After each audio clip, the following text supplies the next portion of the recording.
Margarita Zavala, las damas del poder sobre las primeras damas. Margarita Zavala, una de ellas, Marta Sagún, la madre de los Briviesca, que también hicieron y deshicieron en el sexenio de su padrastro Vicente Fox.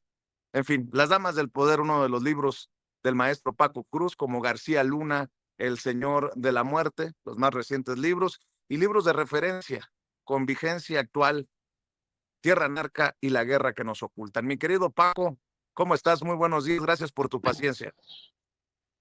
A Vicente, que quede constancia que hoy me puse uniforme para que no se vaya a enojar el maestro Jaime Hernández. Bueno, me voy a subir el zipper para verme de negro todos. No, Vicente, buenos días y a toda la familia sin censura. Fíjate, estoy enojado contigo, Vicente, seriamente. ¿Por? Yo te preguntarás, fíjate por qué. Yo traía ya mi guión de lo que quería decir. Dije, vamos a entrar por este tema y por este otro tema, pero siempre cuando te escucho me haces recordar lo mismo que este muchacho. ¿Cómo se llama este muchacho? Jaime Hernández, ¿sí? Cuando te escucho me haces recordar, estabas hablando de Díaz Ayuso, de Isabel Díaz Ayuso, la presidenta de la comunidad madrileña o de Madrid. Estabas hablando y de la protección que da a los pobrecitos desgraciados que tuvieron que huir a causa de la violencia en México, Carlos Salinas de Gortari, Enrique Peña Nieto y Felipe Calderón. Pero no, mira, pero qué bueno que dejas a este personaje que estaba ahí, Ceci, antes, Carlos Salinas de Gortari. Me hiciste recordar a un exagente de la DEA, se llama Michael Levin. Michael Levin fue más o menos unos 25 años, poco más que recuerde, agente de la DEA. Y entre ellos estuvo asignado a México, a Colombia y a varios países de Latinoamérica. Pero en 1997 escribió una carta que le envió al New York Times que nunca le publicaron.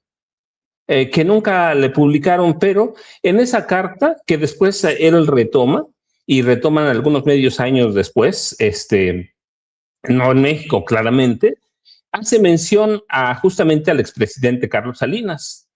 Y él dice, fíjate, el expresidente Carlos Salinas, quien desapareció de su país, después sabemos que anduvo en Irlanda y en otros lados y ahora está en España, quien desapareció de su país bajo sospecha de vínculo de unos 500 millones de dólares, 500 millones procedentes del narcotráfico que estarían ocultos en más de 60 bancos de todo el mundo. Pero Salinas aparece repentinamente en Nueva York el 18 de septiembre pasado y él hablaba de 1995, un año después de que salió de la presidencia. Y luego, más adelante, me salto algunos detalles pero por cuestiones informativas, lo cito de nueva cuenta, lo retomo. Dice Michael Levin, dejemos que los hechos hablen por sí mismos. El 13 de diciembre de 1995, un artículo de la agencia de noticias estadounidense Associated Press o Prensa Asociada, que nunca fue publicado por el New York Times, informó que el expresidente mexicano Salinas había sido vinculado por la aduana estadounidense y la DEA a aquellos 500 millones de dólares provenientes del narcotráfico, ocultos en más de 60 bancos de todo el mundo. El agregado de la aduana de Estados Unidos en Ciudad de México emitió una alerta de fronteras. ¿Qué decía, entre otros, la alerta de fronteras? Si Salinas intenta atravesar cualquier límite internacional, la aduana estadounidense debía ser notificada de inmediato. Esta medida generalmente significa que la detención o la acusación penal es inminente, siempre que no interfiera en intereses especiales de Estados Unidos. El artículo de Prensa Asociada reveló tales intereses al citar a funcionarios del Departamento de Estado que afirmaron desconocer lo que el agregado de la aduana tenía en mente, así como cualquier evidencia que se vinculara a Salinas. Y luego, fíjate, es bien interesante porque retomo otro párrafo de aquella carta de Michael Levin. El último artículo del periódico, está hablando del New York Times, claro, estaba hablando también de Prensa Asociada, pero dice, el último artículo del periódico The New York Times que menciona al expresidente de México apareció en primera página el 5 de junio de 1996, titulado, de un mexicano astuto y cómo se movieron sus millones. Y dice, también escrito por Anthony de Palma, mientras el artículo de Elvis ridiculizaba la conexión de Salinas con la droga, hacía mención a un artículo anterior donde se decía que Elvis Presley tenía algunos parecidos con Carlos Salinas, que era la droga.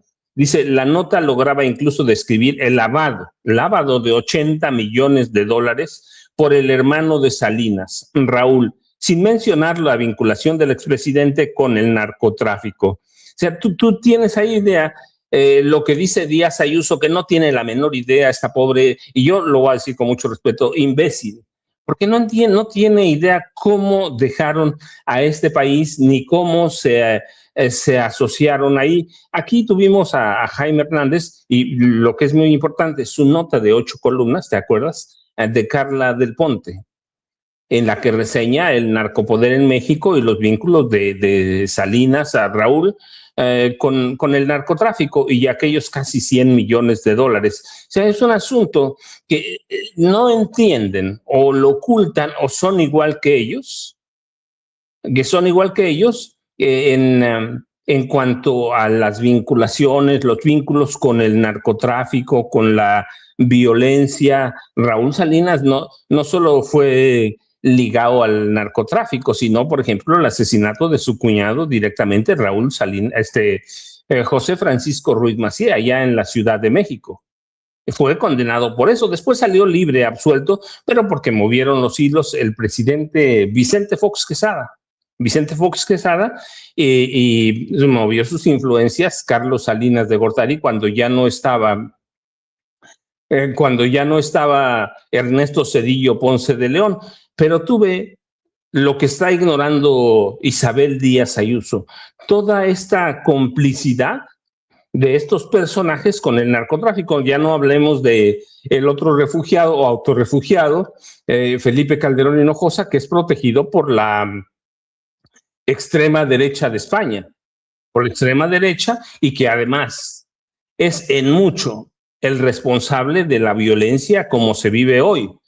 No solo por la guerra que detonó al inicio de su administración, el primer mes que tomó posesión, en diciembre de 2006, no solo por eso, sino porque en el proceso, en el transcurso de su presidencia, Felipe Calderón Hinojosa, en complicidad con Genaro García Luna, él propició y alentó una carrera armamentista entre los cárteles de Sinaloa, que eran complicidades de Felipe Calderón con Genaro García Luna, y el cártel que crearon ellos, Cártel Jalisco Nueva Generación, cuyo nombre, hay que decirlo, pues ¿de qué nace? Del primer cártel que hubo, el Cártel de Guadalajara.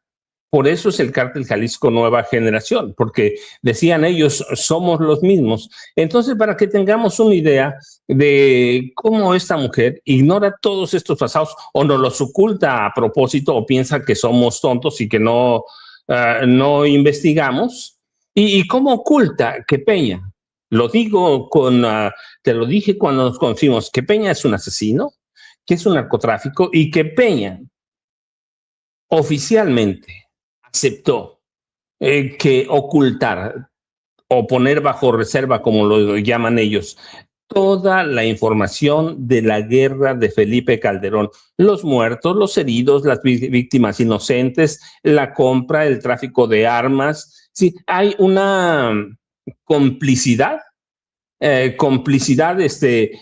general. Y fíjate, y luego voy a citar a una tesis que se llama, que yo tengo hace muchos años, creo que la tengo de 2012, 2013, de entonces una persona que se llama, voy a decir su nombre, no sé si está vivo o muerto, pero yo quiero pensar que sí, se llama Edgar Alarcón, y él publicó una tesis que se llama Los problemas de evasión fiscal y blanqueo de capitales a través de los paraísos fiscales, casos paradigmáticos, y lo presentó, insisto, en la UNAM, en 2011, y entre otras cosas, solo voy a rescatar un párrafo, dice, en el caso de Citibank y Raúl Salinas de Gortari, la cuenta de concentración estuvo ubicada en Estados Unidos y se convirtió no solo en el destino en donde se reunían los fondos ilegales procedentes del tráfico de drogas en México, sino que a su vez se volvió la fuente de la red de transacciones internacionales que se realizarían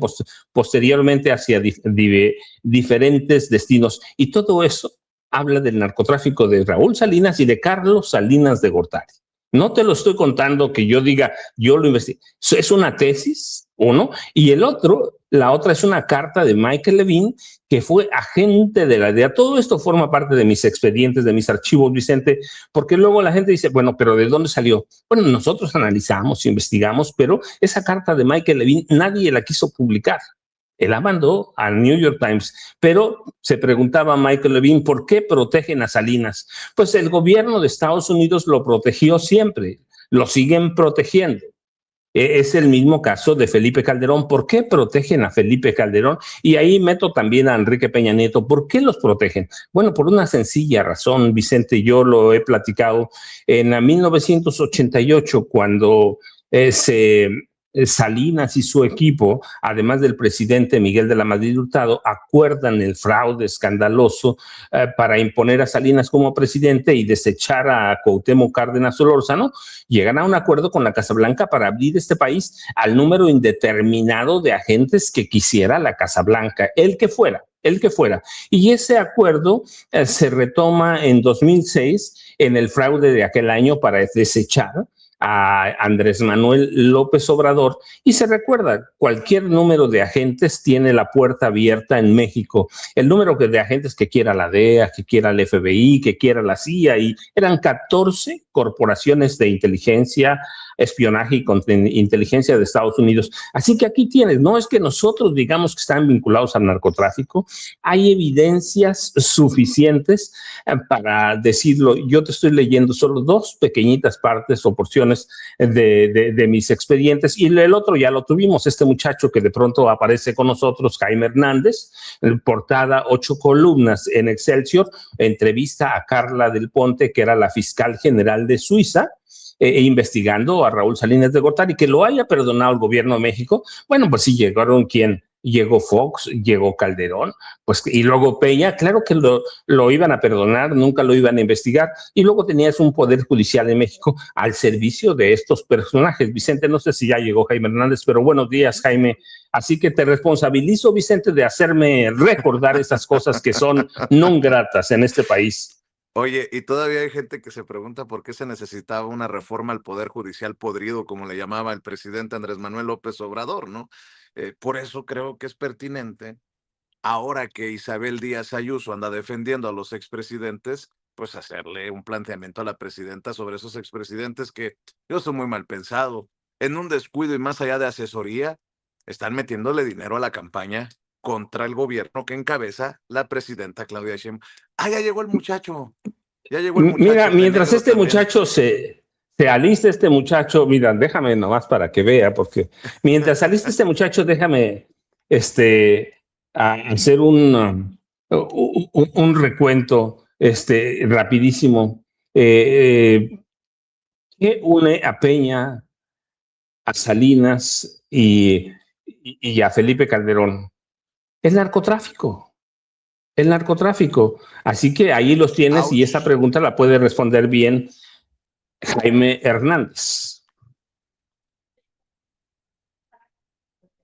Mi querido Jaime, el maestro Jaime Hernández, décadas como corresponsal mexicano en el extranjero, como corresponsal de guerra, fundador y conductor de su espacio en YouTube, No Apto para Cínicos. Hay que sintonizar, hay que conectarse a partir de la 1 de la tarde, No Apto para Cínicos. Ahí lo espera Jaime, su compañera de vida, la periodista Hildy, y Yago Batusay, su editorialista de cabecera. 1 de la tarde, ahí nos vemos siempre en No Apto para Cínicos para respaldar los proyectos de los amigos. ¿Cómo estás, mi querido Jaime?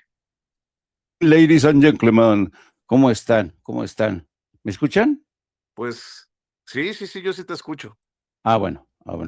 ¡Órale!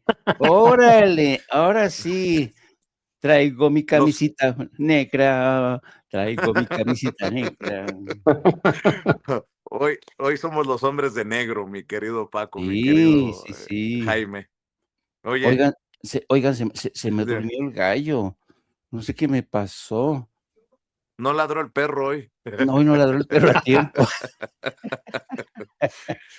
Oye, a ver, dejen ir poniendo cosas sobre la mesa, ¿no? Ya veías que Isabel Díaz Ayuso anda defendiendo a los pobrecitos expresidentes que tuvieron que irse a esconder a España porque nótese mi sarcasmo, narco-régimen los persigue, pobrecito Salinas de Gortari, pobrecito Calderón, pobrecito Peña Nieto, nada más falta que el señor Vicente Fox también se vaya mucho a España, pues a España. A ver, mi querido Jaime Paco, nada más para dejar sobre la mesa. A ver, Ceci, creo que tiene un video de un personaje, a ver, déjenme sacarlo por aquí. Creo que es su video número 9. Échelo, por favor, para que escupa el café el maestro Jaime Hernández. Le acaba de meter un sorbo al café. Suelte, Ceci, su video número 9, por favor. Les ha dicho que la gente quiere el perfil que les quieren imponer a los mexicanos. Es que la gente quiere que pongamos uno que parece honesto, que es buena persona. ¿Qué chingados les ha dicho que eso quiere la gente? La gente lo que quiere hoy es quien resuelve los problemas del país. Esto no es de buenas personas, no porque nosotros no lo seamos, lo somos. Tenemos principios y valores, pero esto no es así. Ya nos pasó, se los vuelvo a repetir a ustedes, ahora se los digo. Del 2018 al 2024, 2 veces hemos tenido candidatos. ¿Cuál fue la narrativa, la historia, la cantaleta? Una ciudadana y un ciudadano. Eso es lo que necesitamos, eso es lo que necesita este país, porque los partidos están desgastados, son unos corruptos, han hecho todo. Y ahí van todos, ya hicieron todos. Y salimos nosotros, por primera vez en la historia, con una candidatura que no emergía de nuestro partido. Y llega el 2024. Y entonces, ¿qué dijeron todos esos comentócratas, esos analistas, los empresarios que andan atrás, ya saben cuáles, ¿no? Y dijimos, no, pues ahora los rosas, los morados, los ultravioletas, ¿no? Puta, todos los colores. Dicen, no, no nos quedó claro lo del 2018. No, esa madre no nos quedó claro. Entonces, pues otra vez, cabrón, porque los partidos y la chingada y la madre. Y ahí vamos otra vez en el 18. Y vuelve a ir el PRI sin candidato propio, ¿eh? 2 veces, ¿eh? El único partido, 2 veces. 2 veces. Y sin candidato a la presidencia de la República, 2 veces, 6.7 millones de mexicanos fueron a votar por el PRI, ¿eh? Sin candidato. Yo les pregunto, después de ese análisis de todos esos que escribían los ciudadanos y la sociedad y la chica, ¿cómo nos ven el 24? Bueno, les pongo el nombre, ¿no? En ¿cómo se llama? En el 18 nos dieron una chinga y en el 24 una super madriza, ¿no? Así de claro, para hacer que perdimos todo. O como lo decimos, ¿no? Ah, puta, no, pero ya 2 veces ya nos quedó claro, no, vamos una tercera, no vais a sacar, yo no voy a hacer eso, pues ¿cómo creen? Pues ustedes creen que vamos a ir otra vez con otro invento al 2030, ¿ustedes creen eso? Para que entonces sí se hunda el país. ¿Ustedes creen eso? No, compañeros, aquí se necesita una gente profesional y siempre les pongo muchos ejemplos. Ese es el PRI, compañeros, aunque no les guste, porque nosotros sí sabemos gobernar. Estos no. Lo dejé completito, el video que circula en redes, porque estarán de acuerdo, Jaime, que se exhibe solito. Esto no es de buenas personas, dice. ¡Ah, hijo de la chica! No, ya nos dimos cuenta que no, en el PRI no es de buenas personas. Pues si él es el presidente del PRI, tiene a Mancilla como su pandillero de al lado. Lo que está diciendo Alito Moreno es que él quiere la candidatura presidencial en el 2030. Y al mismo tiempo está pidiendo una gran alianza con Movimiento Ciudadano y el PAN. A ver quién chinteguas le sigue el juego a Alito Moreno, porque si en el 2018 fue una madriza, o una chinga, como dice, en el 2024 fue una super madriza, pues esperemos que si Alito Moreno es el candidato del MACPRIAN, no quiero decir malas palabras porque ya estoy aquí en Palacio Nacional y no me vayan a correr, lo que sería para la oposición. Mi querido Jaime, decía mi nana, que en paz descanse mi nana Concha, el pez por la boca muere, hijo. Cuando decía, pues es que tú cuando hablas eres rehén de tus propias declaraciones. Alito Moreno ha dicho que la política no es de gente buena, desde su perspectiva. Cuidado. ¿Ya ven lo que pasó en Coahuila? De acuerdo a un reporte de La Jornada, los panistas van a hacer todo para que no llegue Morena a Chihuahua. Así que ahí vamos avanzando, mi querido Jaime. Mientras escuchaba a Alito Moreno, me estaba imaginando al propio Alito Moreno platicando con sus cuates ahí en la cárcel, recordando su pasado, ¿no? No, es que en el 2018 pasé y en el 2024, pero si me hubieran hecho caso, si me hubieran hecho caso y me hubieran puesto a mí, otros gallos cantarían, ¿no? Y es lo que va a estar recordando a futuro Alito Moreno mientras esté en la cárcel. Es lo que creo que va a pasar, o deseo que ocurra eso, ¿no? Este tipo es un delincuente. Yo me pregunto, ¿hasta qué grado estudió Alito Moreno? ¿Hasta qué grado estudió? Cada vez que lo escucho, vuelvo a recordarme de los porros, de los ladrones, de los barbajanes que no tienen nada de educación, no tienen una formación política consistente. Ahora que lo estaba escuchando cuando estaba, diciendo cómo se eligen a los candidatos por esto y eso.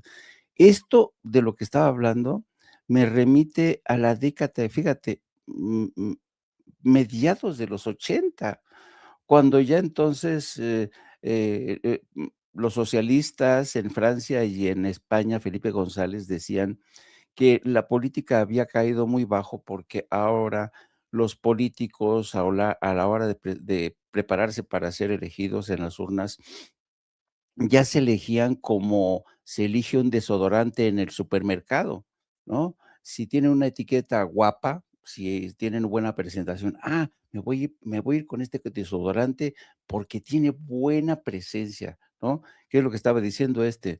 No, ahora los eligen porque parece decente, ¿no? Pero luego resulta un ladrón de 7 suelas, ¿no? Bueno, fíjate nada más desde a qué tipo de esto te demuestra hasta qué punto es un ignorante, no sabe nada de ciencia política. Un hombre como Andrés Manuel López Obrador, que sí pasó por la universidad, pero no tuvo un doctorado, no tuvo un diploma, no estudió en el extranjero, no estudió en Harvard, tenía más visión, tenía más conocimiento de ciencia política que este barbaján. Y esto te demuestra, fíjate, hasta qué punto Alito Moreno ha sido un ladrón que se ha aprovechado de su cargo político para enriquecerse, como ocurrió cuando fue gobernador de Campeche, ¿no?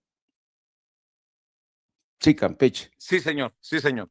Entonces, es increíble cómo estos priistas, y a mí lo que me queda, me deja realmente absorto, es que cada vez que habla, Alito Moreno frente a sus huestes, nadie lo interrumpe, nadie, todo el mundo. Sí, señor, sí, sí, O le sí, sí. aplauden. O le aplauden. Y entonces dices: "Puta madre, qué diferencia, ¿no?, de los políticos de antaño". Delincuente ha conseguido apropiarse, y lo denunciaron los propios priistas, se apropió de ese partido con el único fin de hacer lo que se le pegara la gana, de negociar en su nombre, de protegerse el culo de la persecución, bueno, de los casos de robo, de latrocinio, de enriquecimiento inexplicable, donde ha contado, por cierto, donde complicidades, como las de Ricardo Monreal para evitar que se le quite el fuero, ¿no? Yo creo que, Alito Moreno sabe que tiene, los días contados, sabe que su partido tiene los días contados. Ve lo que pasó en Coahuila con el PAN, con, el Verde, que perdieron ahí en ese estado su registro. Y cuando Alito Moreno trata de extrapolar la victoria del PRI en Coahuila con lo que va a ocurrir en el 27 y en el 30, pues está mafufo, porque eso no va a ocurrir. Ya lo dijo Roy Campos, ya lo dijeron otros analistas, que si el PRI cree que su amañada victoria en Coahuila los va a sacar del pozo, están muy equivocados. ¿Por qué? Porque todos los vaticinios, todas las encuestas ya vislumbran una victoria por goleada otra vez de Morena ante la incapacidad de la oposición realmente de ofrecer algo nuevo, algo distinto, algo que no se parezca al discurso que está distribuyendo desde Washington los operadores de la Casa Blanca. Y fíjate, esto te demuestra hasta qué punto realmente el PRI nunca terminó de recuperarse, nunca, nunca, porque es como una maldición que les persigue desde que Carlos Salinas de Gortari se hizo con el control de ese partido. Yo recuerdo que cuando tenía la presidencia Barack Obama, puso como subsecretario de Estado Arturo Valenzuela, un funcionario estadounidense de origen chileno, por eso se llama así Arturo Valenzuela. Bueno, y me acuerdo que en aquella época, cuando yo entrevisté a Arturo Valenzuela, estaba en plena campaña Enrique Peña Nieto, y Enrique Peña Nieto fue a besar los anillos del Congreso de Estados Unidos, de los think tanks, porque ya sabes, ahora todo candidato del PRI, del PAN, van a hacer la pasarela a Washington para que les den, para que los palomeen, vaya. Y van a vender caro su amor y van y en encuentros en privado dicen que sí, que van a regresar el petróleo, van a reabrir el petróleo a la industria privada, la energía. ¿Qué es lo que fue a hacer Enrique Peña Nieto cuando fue a Washington a promover su candidatura presidencial? Y yo recuerdo que platicando con Arturo Valenzuela en una entrevista, le pregunté, oiga, en el Departamento de Estado, ¿ustedes consideran que realmente el PRI ya cumplió con su travesía del desierto? ¿Ustedes creen que el dinosaurio ya se reformó? ¿Ya hay una nueva generación? Porque se acuerdan que en aquella época el PRI puso una campaña publicitaria donde salía Peña Nieto con sus chicos, ¿no? El equipo A. No, sí, estamos aquí, es un nuevo PRI, quién sabe qué. Y yo no sé si el ingenuo de Arturo Valenzuela me dijo: "No, sí, sí, este PRI representa a una nueva generación de políticos". Pues craso error, pues no, porque resultaron peor de ladrones, con una presidencia que solo le abrió las puertas de nueva cuenta a inversionistas extranjeros para entregarles Pemex, la industria eléctrica, todo, la industria minera, en fin, yo creo que Alito Moreno debería avergonzarse de todo el pasado del PRI, pero pues hay gente que sigue vendiendo su amor, como ocurrió en Coahuila. Hay imágenes que dejan en evidencia a ciudadanos que por 500 pesotes venden su voto al PRI. Qué asco de ciudadanos, la verdad, que insisten en no salir de esa captura que tiene el PRI, de esa nauseabunda rapto de la inteligencia del PRI en estados como Coahuila. El PRI y el PRI en Coahuila y el PAN en Ándale. Chihuahua. Estoy leyendo de la jornada, mi querido Paco. El Partido Acción Nacional ya comenzó a tejer alianzas en Chihuahua para frenar el avance de Morena en las elecciones para gobernador de 2027 y cerrar el paso a una eventual transición partidista. El alcalde panista de la capital, Marco Bonilla, que sería el candidato del PAN en el proceso del próximo año, uno de los aspirantes, dice la jornada, a la candidatura del Blanquiazul, hace suya la narrativa de la mandataria actual, María Eugenia Campos, y afirma: debemos hacer frente al intento de instaurar un narcorrégimen en el estado. Incluso en días recientes se encontró con Julián Levarón, quien busca ser candidato independiente, y se reunieron en el restaurante Garufa de Ciudad Juárez, y el pacto sería que pase lo que pase, el objetivo es que no llegue Morena, según el equipo del presidente municipal panista Marco Bonilla. Pues lo que, a ver, esto confirma lo que decía ayer aquí en Sin Censura. Maru Campos está temblando, tiene miedo, porque si hay cambio de partido en el gobierno, si tenemos gobernadora en el caso de Andrea Chávez, por ejemplo, de Morena, pues sería cuestión de tiempo para que le empiecen a sacar los trapitos sucios. El problema aquí es que llegue alguien que como le pasó a César Duarte, que le medio calmaran el rancho, ¿no? Que le calmaran las cosas. Y todo surge por la encuesta que publicó El Financiero ayer. Morena ventaja en Chihuahua en preferencia rumbo al 2027. Si hoy hubiera elecciones para gobernador, ¿por cuál partido votaría usted? 45% por Morena, el 25% por el PAN, el 2% por el PRI, de Alito Moreno, que ya se ve como candidato en el 2030, nada por el Verde, 2% por el PT, 2% por Movimiento Ciudadano. Pero para mí, la pregunta más fuerte de la encuesta del Financiero es, en general, ¿usted aprueba o desaprueba la forma como María Eugenia Campos está haciendo su trabajo como gobernadora de Chihuahua? El 57% desaprueba. 57%. Así que ahí lo dejo sobre la mesa y nomás por no dejar, como tengo la costumbre de Paco, también la tradición de Jaime de revisar los periódicos de circulación nacional todos los días para más o menos. Miren nada más lo que aparece en Reforma. Ahí déjenmelos ese. Denuncian en Nueva York fraude de TV Azteca. No lo dice Vicente Serrano porque luego se enoja Ricardo Salinas Pliego. Lo publican en primera plana en el periódico Reforma. Fíjense nada más. Los acreedores de TV Azteca en Nueva York acusaron a la empresa de orquestar un préstamo fraudulento de 290 millones de dólares, 290 millones de dólares, con un banco alternativo, entre comillas, de la isla caribeña de Santa Lucía, poco antes de solicitar su concurso mercantil en México.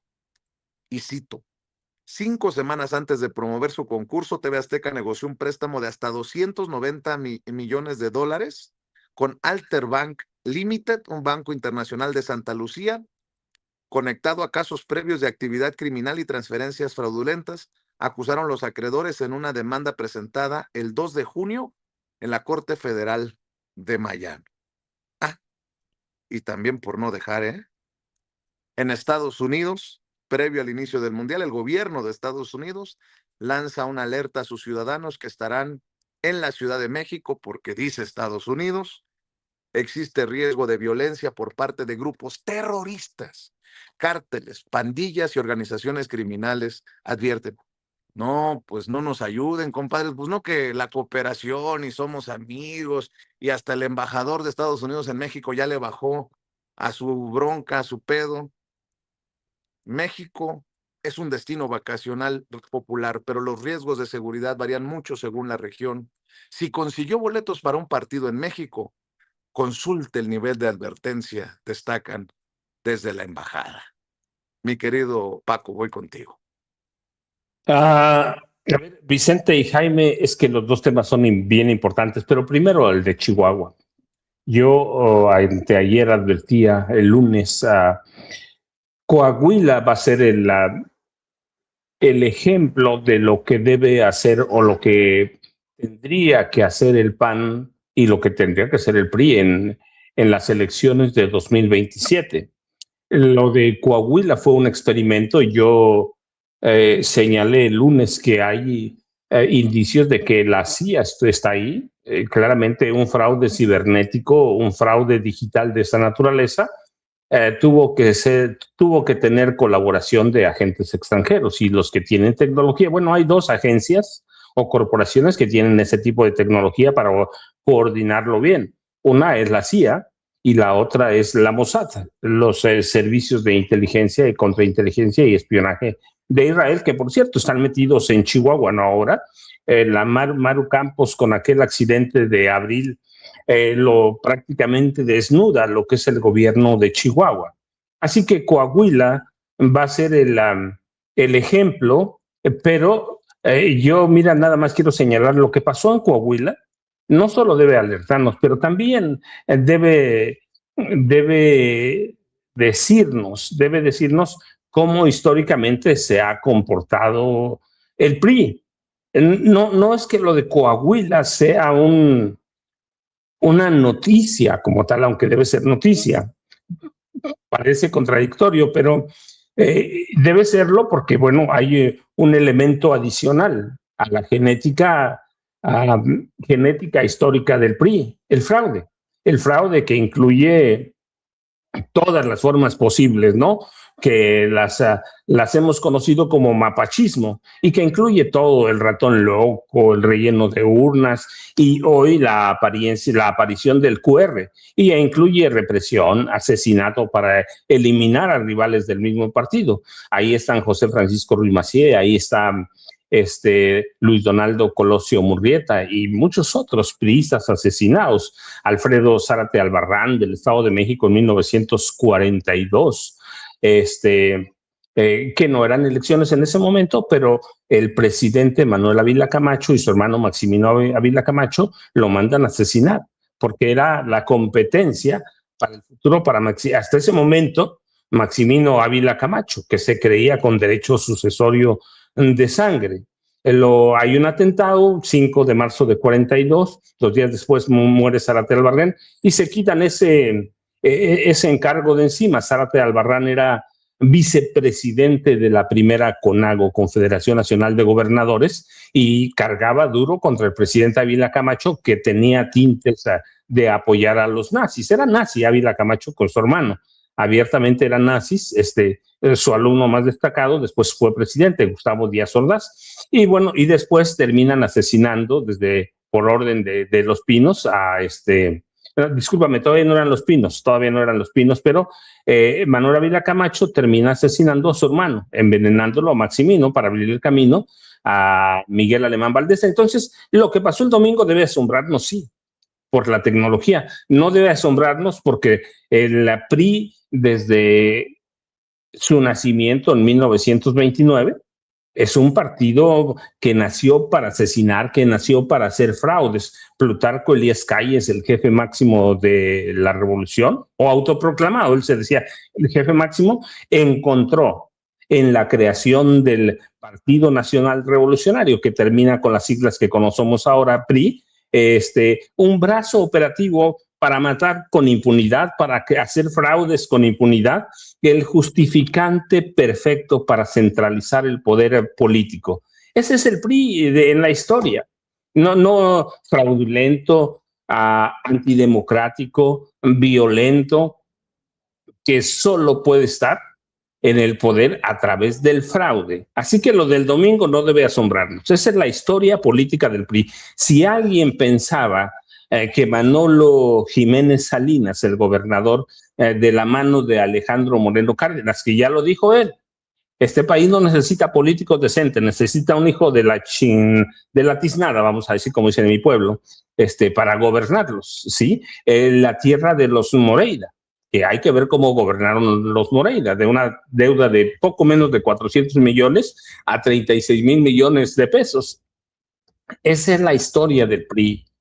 Por eso no debe asombrarnos represiones brutales. Yo recuerdo una de 1929, cuando el PRI reprime a los vasconcelistas, y entre ellos hay una de la mano de Gonzalo N. Santos, que es uno de los primeros narcotraficantes de este país, el cacique de San Luis Potosí, una de las escuelas de violencia priista.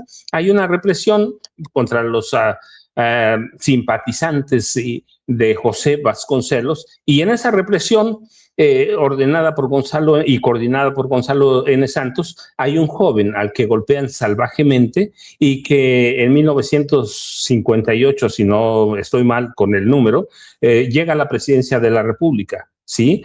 Adolfo López Mateos, y cuentan esta historia, ¿sí? Ese es el PRI históricamente. Finalmente, López Mateos muere por esas golpizas ordenadas por Gonzalo N. Santos, 7 aneurismas cerebrales. Recuerden, no gobernó, la pasaba alcohólico porque no había medicamentos como ahora para esos dolores de cabeza. Entonces, ese es el PRI, esa es su historia. No debemos perder la esencia, el fraude violento, el fraude grotesco. Pero hoy está adicionado con algo, la presencia de un fraude cibernético. Y Chihuahua ya tiene el ejemplo. Chihuahua, ¿dónde más va a haber elecciones locales? En Aguascalientes. En Aguascalientes. Entonces, tienen el ejemplo. Por eso es tan importante Chihuahua. Y tú mencionabas un elemento adicional, la encuesta que publicó el Financiero. Si las elecciones para elegir gobernador fueran hoy y no en 2027, Andrea Chávez, bueno, Morena ganaría con cualquier candidato, con Andrea Chávez, con Cruz Pérez Cuellar, que es el presidente municipal de en Ciudad Juárez, ganarían todos y le ganarían a todos los candidatos del PAN, a Marco Antonio Bonilla, a Daniela Álvarez, al que pusieran, ¿sí? Y con prácticamente por 2 votos a 1. Y lo otro que demuestra esta encuesta es que la traición no paga. Siempre lo hemos dicho, la traición no paga. El pueblo de México puede perdonar muchas cosas, incluso la corrupción que se nos olvida, los fraudes electorales, pero la traición a la patria no. Este pueblo en la historia está lleno de traiciones y lo que nunca ha perdonado, hay que ver a Santana, hay que ver a Porfirio Díaz, ¿sí? Lo que nunca perdona a este pueblo es la traición a la patria. Y en eso encaja María Eugenia Campos Galván.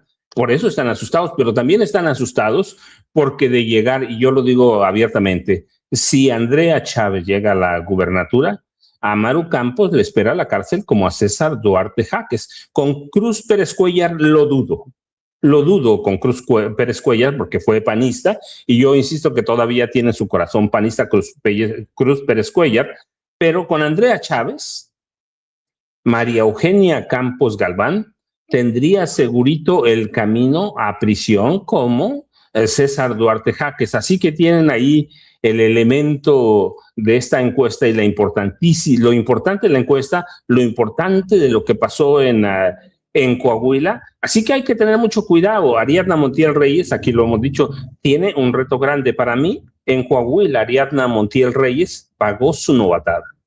Ya sabe, por las palabras de Alito, que en este país los políticos buenas personas no tienen cabida. Según Alito, lo que se necesita es un hijo o la tiznada.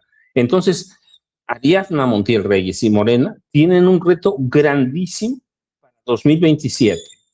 Tienen que entender que la mano de la Mossad o de la CIA van a estar presentes a través de las cuestiones electrónicas. Ahí está Perú, ahí está Colombia, ahí está. Los ejemplos los tenemos de sobra, así que el miedo es por eso, Vicente y Jaime.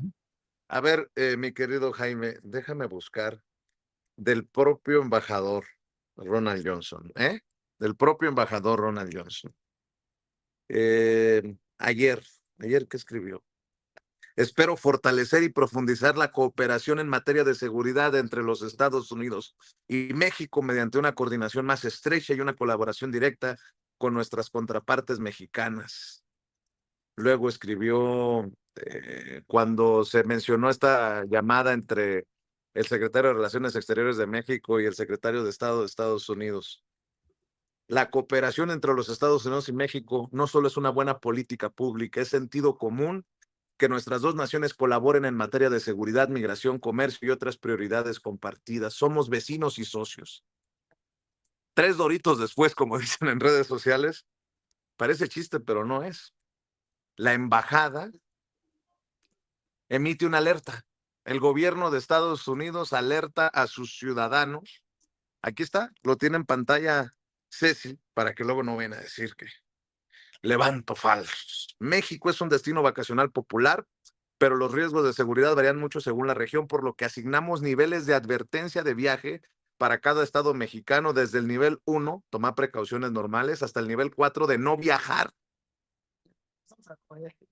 Dicen desde la embajada, desde el gobierno de Estados Unidos, existe riesgo de violencia por parte de grupos terroristas, cárteles, pandillas y organizaciones criminales. ¿Somos o no somos? Yo ya me perdí, mi querido Jaime. Ahí te la dejo de tarea. Sí, siempre estos boletines, advertencias, siempre se caracterizan por este nivel de histeria, ¿no?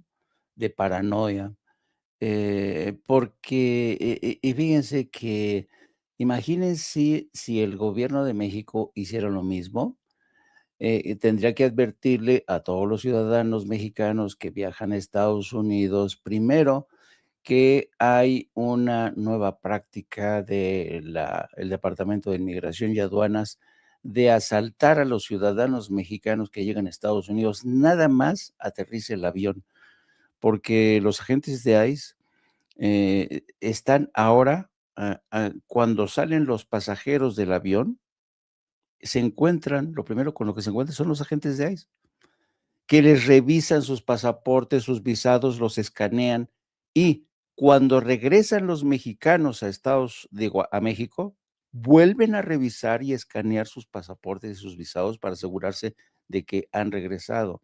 O sea, es un ambiente muy agresivo en estados que antes eran santuarios como Nueva York, como San Francisco, como Los Ángeles. El activismo de ICE está cañón. Imagínense si el gobierno de México emitiera un reporte similar. Tengan cuidado porque los agentes de ICE los pueden maltratar, los pueden tratar así. Es esta actitud tan hipócrita de Estados Unidos de ver al mundo como si fuera peligroso, ¿no? México es peligroso, es cuna de sangrientos, asesinos, violadores, drogadictos, no se metan por aquí, no se metan por allá, ¿no? Cuando tú Oye, vas, Jaime, dime. una pregunta. ¿Y no será que está teniendo ya, ya es visual, es descarada esta, este México que ha pintado TV Azteca de Ricardo Salinas Pliego y que se toma para estas alertas de viaje desde la embajada? Pienso, por ejemplo, en la cena de gala copatrocinada por Ricardo Salinas Pliego, cuyo principal orador o invitado hubiera sido, si no los deja plantados, el embajador de Estados Unidos en, no sé, soy muy mal pensado, perdón por, ahorita me aterré escuchándote y pensé, ¿será que el embajador Ronald Johnson sí ve TV Azteca? Es que, ¿sabes qué es? Junto con pegado. Mira, eh, y te voy a demostrar cómo es junto con pegado. En el curso de las últimas horas, ha circulado en las redes la versión de que el senador Manuel Añorbe del PRI está vinculado con los grupos violentos que estuvieron o han estado detrás de la manufactura de explosivos que luego fueron hallados en los autobuses que transportaban a estos muchachos de Ayotzinapa y señalan los vínculos de Añorbe con gentes del crimen organizado en Guerrero. Mira, por ejemplo, el famoso Padrino, ¿no? Que está Juan Miguel Hernández Carvajal. Aquí están señalando la mano de Añorbe del PRI. Y pues digo que está junto con pegado porque a quien vimos en la cena de de American Society, pues a Lito Moreno, que está al servicio de la Embajada de Estados Unidos, etcétera, etcétera, etcétera. Y digo que todo está junto con pegado por el otro escenario que ustedes planteaban momentos antes, me refiero a Chihuahua. Díganme ustedes, Chihuahua ya se alista para tratar de evitar a toda costa que Morena se haga con el control político, que conquiste la gubernatura de Chihuahua. Eh, Pregunta, ¿acaso se necesitará dinero para eso? Se va a necesitar muchísimo dinero. Raudales de dinero van a ser necesarios para este operativo de Chihuahua. Pregunta, ¿quién va a poner ese dinero? ¿Quién es capaz de poner enormes cantidades de dinero para que Chihuahua no caiga en manos de Morena? ¿Lo hará Maru Campos? ¿Ustedes creen que Maru Campos va a vaciar sus cuentas bancarias? ¿O lo hará el PAN con los recursos que tiene Felipe Calderón?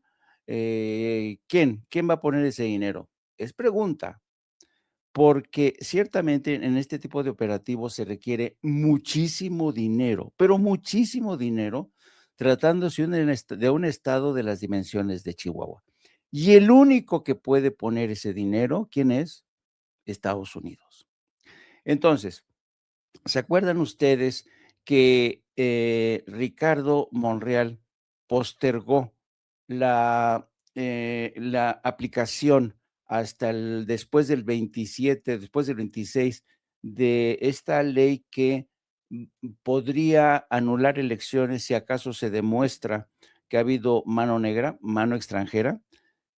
¿Por qué Ricardo Monreal no siendo un constitucionalista experto, ¿por qué no preparó ese paquete de leyes secundarias? ¿Por qué postergó la aplicación de esas nuevas leyes hasta después, creo que de los 2027, quizás hasta el 2030? A mí realmente me resulta muy sospechoso. Lo bueno es que la presidenta salió al paso al decir que si se demuestra, porque eso ya está en nuestra Constitución, si se demuestra que ha habido mano extranjera en unas elecciones, podría traer consecuencias. Claro, no está tan, porque la queja es que podría presentarse una batalla legal de esas que se convierten en debates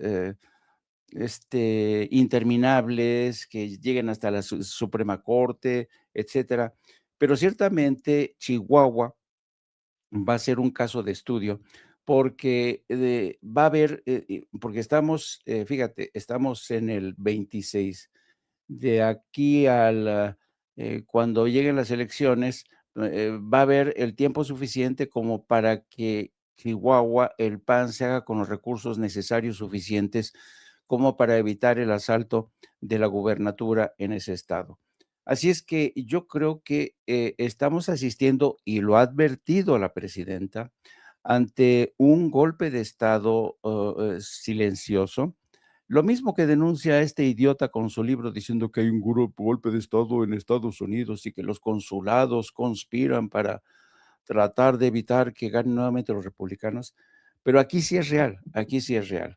Y lo ha denunciado la presidenta, y yo creo que Chihuahua va a ser un caso de estudio precisamente por eso, porque se va a necesitar muchísimo dinero. Yo creo que la unidad de inteligencia financiera tiene muchísimo trabajo que hacer en este sentido. El Instituto Nacional Electoral también tiene mucho que hacer en este sentido. Hay que estar vigilando muy mucho el proceso electoral en Chihuahua porque si se los permitimos, estos bandidos son capaces de inundar, de comprar el estado de Chihuahua, fronterizo, donde la CIA puso su pica de Flandes, lo puso como ejemplo de cómo sí la CIA puede operar dentro del territorio mexicano, y no van a permitir la CIA, la DEA, todas estas que los expulsen de sus dominios en Chihuahua. Jaime, le platicaba a Vicente en la mañana que tengo un problema contigo y con él. Cuando platicamos me hacen de recordar cosas que a veces no quiero recordar. Es que empezó Jaime con Manuel Añorbe Baños, que yo digo que como Felipe Calderón es otro de los enanos mentales que tenemos en este país. No por su estatura, no se trata de la estatura de Felipe Calderón, sino de su estatura mental. Fíjate, vinculan a Manuel Añorbe con los explosivos y con las acciones violentas o promocionar acciones violentas en este país. ¿Tiene dinero Manuel Añorbe Baños para eso? Sí, claro. En 2011 fue vinculado, era todavía el gobierno de Felipe Calderón, ¿verdad? Fue vinculado a el capo Héctor Beltrán Leiva. Había evidencias de que Manuel Añorbe Baños, en su momento presidente municipal de Acapulco, recibió 15 millones de dólares del cártel de los Beltrán Leiva para su precampaña a la gubernatura de Guerrero. 5 millones, dijeron los Beltrán Leiva, se le entregaron personalmente en mano a Manuel Añorbe Baños. La declaración no lo hizo cualquiera, sino un hombre muy cercano a los Beltrán Leiva.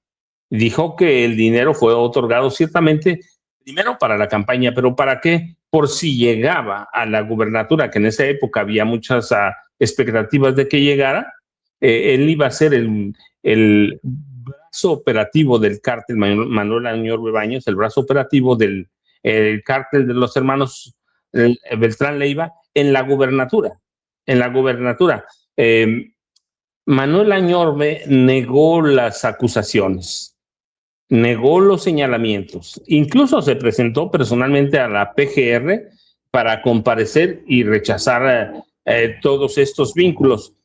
Pero después tuvo algunas reuniones con un personaje que se llama Genaro García Luna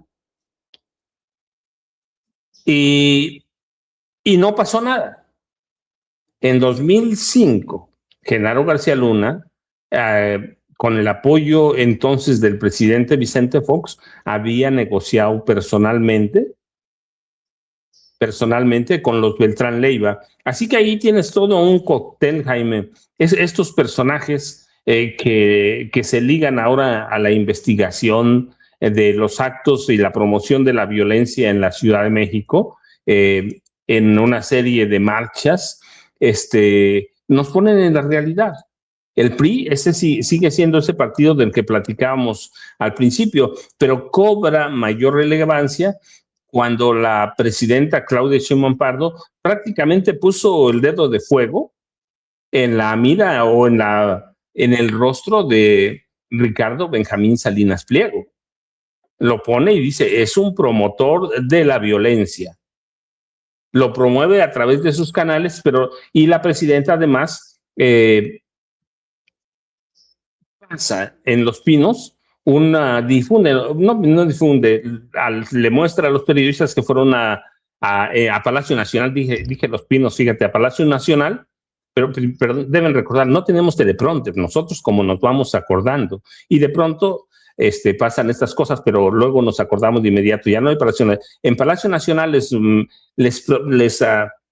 ofreció una parte de la entrevista de Salinas Pliego con Adela Micha, en donde prácticamente está llamando a la violencia, en donde prácticamente dice que el pacifismo vale madres. Así lo dice en la entrevista, hay que verlo, que se necesitan acciones más severas, nada de pacifismo. Así que tienes un cóctel alimentado en un lado por un magnate que tiene miles de millones de dólares, a pesar que ha perdido mucho, por lo menos tiene 4,000 millones de dólares. No los tiene en efectivo, pero los tiene en inversiones. Y tienes a otro personaje, Manuel Añorbe Baños, que es la mano, una de las dos brazos del dirigente nacional priista, Alejandro Moreno Cárdenas, un tipo violento, promoviendo la violencia.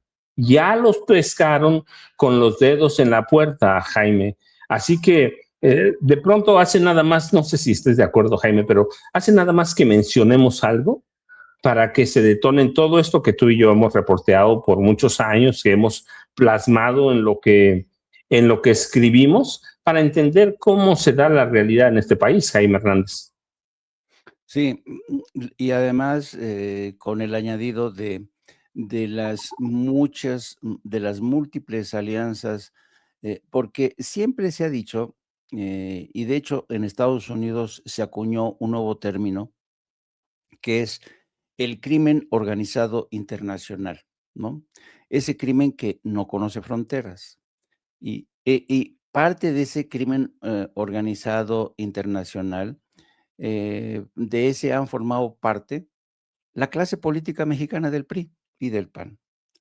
Y claro, ahora cuando es realmente irónico que desde el PAN la gente insista en pintar a Morena como un narcoestado, cuando el origen de estas alianzas se remonta a tiempos inmemoriales, pero sobre todo a la presidencia de Carlos Salinas de Gortari, cuando su hermano Raúl tendió estas alianzas con los cárteles de Colombia, y poco a poco fueron creciendo, luego con Vicente Fox, no, fue una expansión brutal del crimen organizado porque Fox les permitió hacer lo que querían. Yo creo que Vicente Fox ha pasado un poco de rositas porque Vicente Fox permitió que el crimen organizado operara, se moviera a sus anchas. Y luego con Felipe Calderón, pues qué decir, ¿no? Nada más simulaba que los combatía, pero al mismo tiempo mantenía una alianza con el cártel de Sinaloa, ¿no? Así es que estos son unos desvergonzados hipócritas que ciertamente ahora dicen, hay un incendio y el culpable es Morena, cuando el culpable de ese incendio fue el PRI y luego el PAN y todas estas prácticas que seguimos observando en estados como Chihuahua, en estados como Coahuila, ¿no? Bien decían que estamos todavía en una fase de transición donde Morena está librando todavía una lucha a brazo partido para terminar con esos cacicazgos del PRI y del PAN, uno en Chihuahua, el otro en Coahuila, por ejemplo. Y yo creo que espero que en las elecciones del 27 y del 2030, Morena no cometa errores estratégicos, no sigue incorporando impresentables como el señor Mayer, que luego lo vemos en eventos que no se explican, habiendo sido él militante de Morena, etcétera, etcétera, o personajes como los exgobernadores de Oaxaca, ¿no? Yo creo que es importante que Morena, vamos a ver, yo espero que Ariana Montiel, que es ahora la responsable de ese barco, sepa llevar a buen término, a buen puerto, la consolidación de Morena como partido político, un partido que ya no sea considerado como la corte de los milagros, donde cada quien va y llega después de tener un pasado criminal, llega de rodillas, le jura lealtad a Morena, se incorpora a Morena y luego zasca, traiciona a Morena, como ha sido el caso de muchas veces en el seno del Partido Verde, ¿no?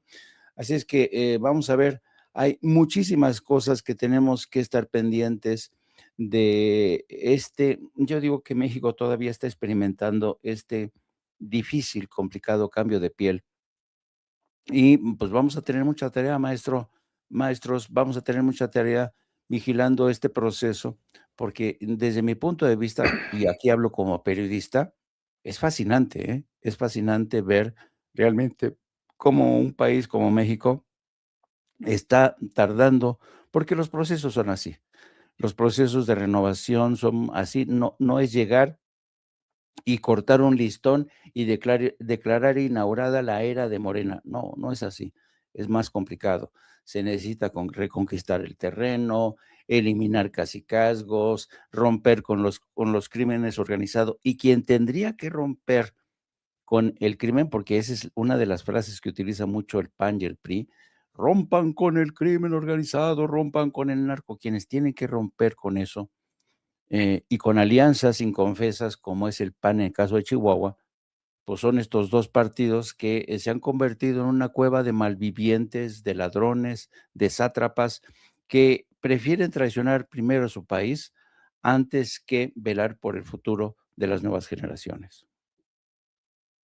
Fíjate, Jaime, ahora retomo eso, pero es que mientras hablabas estaba recordando que cuando acusaron a Manuel Añorbe Baños de recibir dinero del narcotráfico, 15 millones de dólares, no solo fueron narcotraficantes. Yo recuerdo que en 2011, Rubén Figueroa Smutny, que es hijo de Rubén Figueroa Alcocer y nieto, por lo tanto, de Rubén Figueroa Figueroa, los grandes caciques políticos de Guerrero, escribió algo que decía Manuel, refiriéndose a Manuel Añorbe Baños, escribió algo que decía: Manuel, enormes daños, el narcopresidente de Acapulco. No lo digo yo, no lo dijo un testigo protegido, lo dijo el hijo de un exgobernador, lo dijo el nieto de un exgobernador, y Rubén Figueroa Smutny le imputó haber recibido, no mandó un anónimo, lo dijo de frente, dice, recibió $2 millones de la Barbie de Edgar Valdés Villarreal. ¿Te acuerdas aquel matón del cártel de los Beltrán Leiva?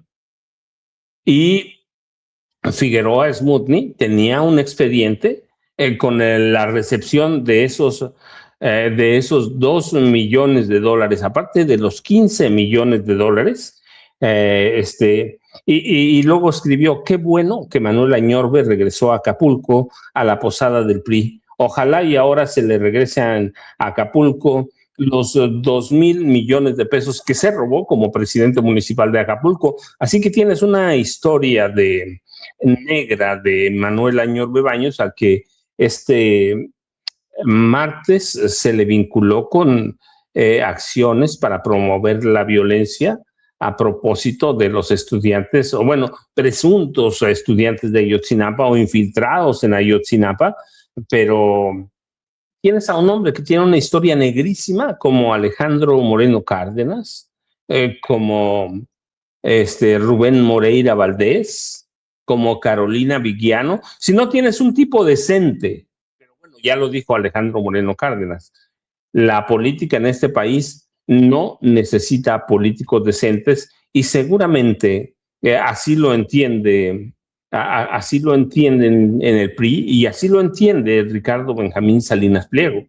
Para mí, Jaime, antes de que nos gane la presidenta Claudia Sheinbaum Pardo, para mí hay un tiro cantadito, hay promoventes de la violencia en el PRI abiertamente, hay en el PAN y hay entre los magnates como Ricardo Salinas Pliego, y ese es el escenario que vamos a ver en los próximos meses de aquí hasta el día de las elecciones en junio en 2027.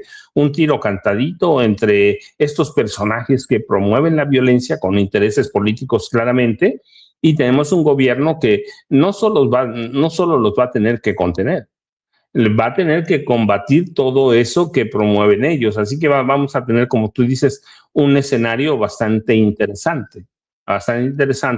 Así que no sé, Jaime, yo lo veo, sí, complicado, sí, pero desde el punto de vista de el análisis periodístico, la investigación periodística, va a ser bien importante, bien interesante, porque nunca nos habíamos enfrentado a ese escenario. Cuando Vicente Fox llegó a la presidencia en 2000, pues era claro, primero estaba Estados Unidos atrás, pero después estaba el Yunque, ese grupo secreto, peligroso, confesional de la extrema derecha. Ellos lo prepararon y preparaban a otros personajes, pero les pegó Vicente Fox. Pero Vicente Fox finalmente era de derecha, como eran todos los neoliberales del PRI, de la Madrid, Salinas, Cedillo, era uno de ellos. Y con Calderón, pues era otro de ellos, y con Peña, otro de ellos. Hoy estamos ante un escenario diferente. Estamos frente a proyectos de país distintos, y eso lo va a hacer bien interesante, Jaime. Sí, pero ¿sabes qué? Antes que nos llegue el 27 y el 30, ya nos llegó el Mundial. Y las ventajas que está teniendo desde mi punto de vista todo este relajo que estamos viendo con los preparativos, con los operativos de la CENTE, con la mano negra que está detrás de todo esto, como quién está detrás de la CENTE, quién está movilizando a los chavos de la Ayotzinapa, a quienes tienen que contener a la entrada de la Ciudad de México para descubrir que hay explosivos. Está siendo muy interesante y digo que tiene la enorme ventaja de poner a prueba el sistema de seguridad de la Ciudad de México, el sistema de inteligencia del Estado mexicano. Yo creo que este mundial nos está poniendo a prueba al gobierno de la Ciudad de México, a Claudia Sheinbaum, que ya ha denunciado abiertamente que esta gente va a tratar de aprovechar el mundial para tratar de boicotearlo, para presentar una imagen bastante maltrecha de México. Y este es un ensayo general de cara a lo que se nos viene encima. Ayer, mientras transmitíamos No apto para cínicos, era impresionante la movilización de la gente tomaron por asalto estaciones del tren ligero, estaciones del metro, trataron de avanzar porque tratan de bloquear los accesos al Estadio Azteca o hoy Estadio Banorte. Y fue impresionante ver el operativo policial. Yo creo que hoy mismo también vamos a ver más de lo mismo, porque mañana es, miren nada más esto, miren la forma en que se desplegaron estos boicot al mundial, la gente diciendo que van a tratar de evitar a toda costa que lleguen la gente que va a acudir a la inauguración. Vamos a ver en el curso de las próximas horas más de lo mismo.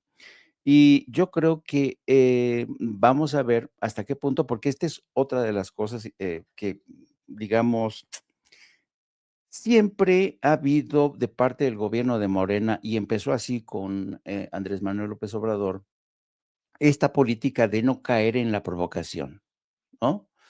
Y en este proceso de no caer en la provocación, se permitían desmanes, llegaba el bloque negro, rompía escaparates, golpeaba a ciudadanos, rompían paradas de autobús, de trolebús, hacían de las suyas, utilizaban cohetones, el Palacio Nacional tuvo que prácticamente encastillarse, blindarse el Ángel de la Independencia por no tocar, por no tratar de reprimir a los a los manifestantes en este prurito de querer salvaguardar esta tradición de la izquierda que no reprime, ¿no?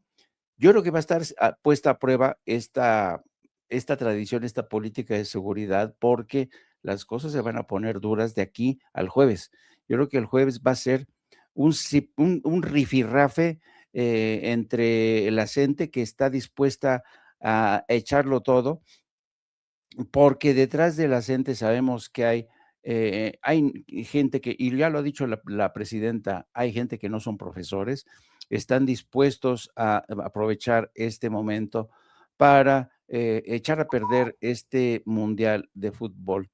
Y pues vamos a estar pendientes de lo que ocurra. Va a ser, insisto, es un ensayo interesante lo que ocurre en este mundial de cara al 27 y al 30.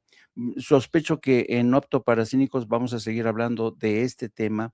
Vamos a hablar también de las renovadas ataques entre Estados Unidos e Irán. Hoy mismo Donald Trump le ha dicho a Irán que se va a arrepentir de haber esperado tanto para lograr un acuerdo de paz. Claro, Irán no va a firmar un acuerdo de paz a la medida de las exigencias de Donald Trump.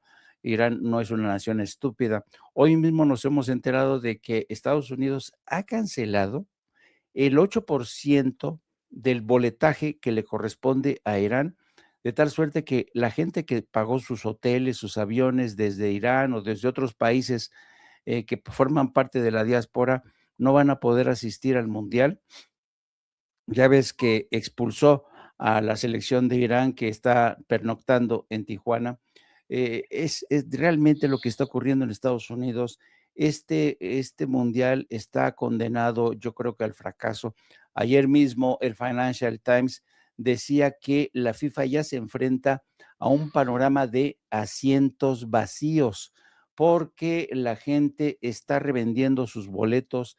Hay en el mercado actualmente más de 180,000 boletos que están llegando a la reventa por gente que a lo mejor se lo pensó, compró sus boletos con antelación, dice, no, no, ni madres, yo no voy a ir a Estados Unidos.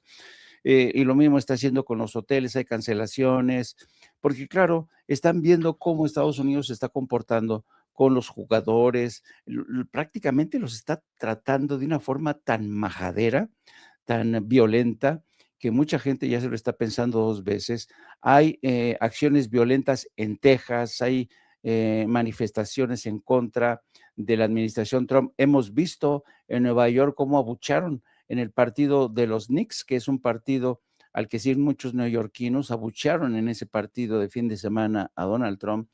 Yo creo que este mundial va a fracasar en Estados Unidos, pero claro, este fue porque Donald Trump ha provocado el fracaso, pero aquí en México son los enemigos de México, son los adversarios políticos que van a tratar de poner en ridículo al gobierno de la 4T. Vamos a ver si lo consiguen, vamos a hablar de todo esto.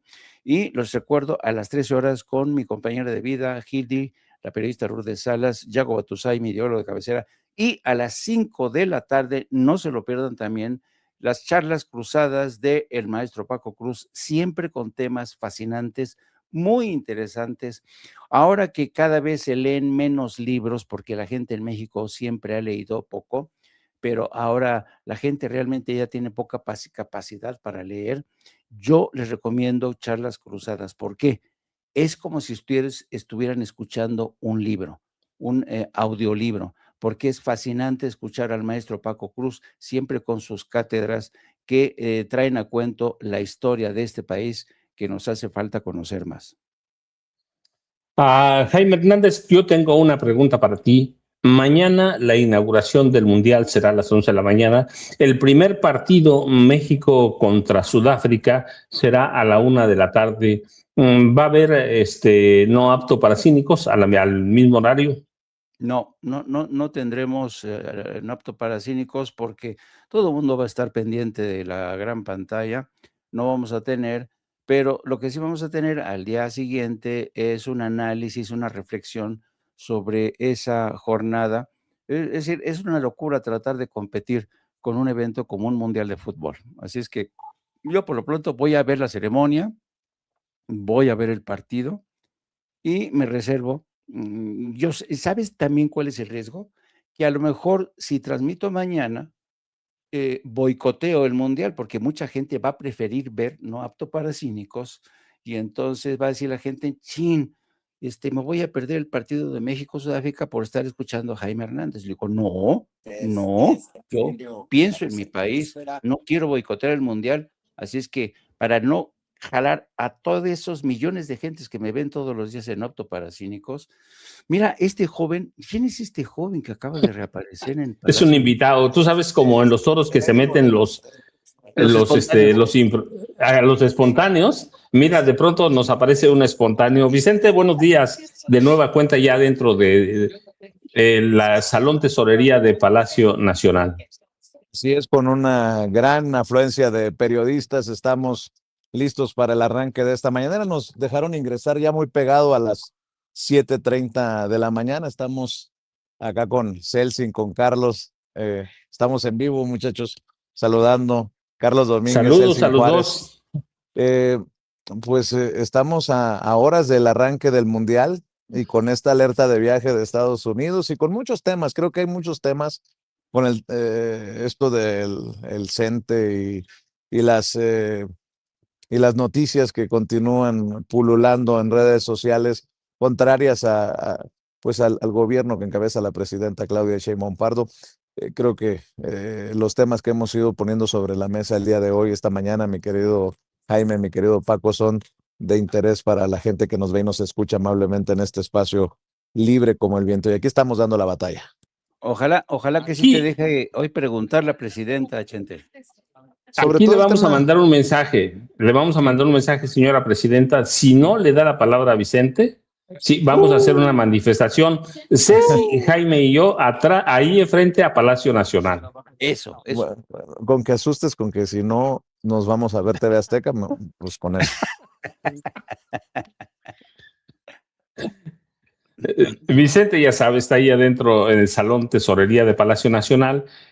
Yo espero que sea una mañanera llena de información por la promoción a la violencia de personajes, como estamos hablando, Manuel Añorbe Baños, de Ricardo Salinas Pliego, que abiertamente, pero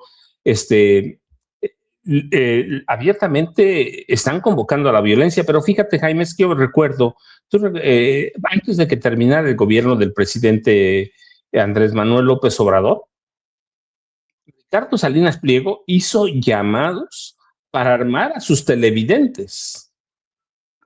Sí. Hizo llamados, no es que sea esto algo espontáneo porque está enojado con la presidenta Claudia Sheinbaum Pardo porque le están cobrando miles de millones de pesos de impuestos que además debe porque es un delincuente fiscal. No, el tipo en el gobierno del presidente López Obrador hizo, por lo menos que yo me acuerde, un par de llamados para que los ciudadanos o los televidentes de Azteca se armaran. Y eso es peligrosísimo. Buenos días. ¿Cómo están?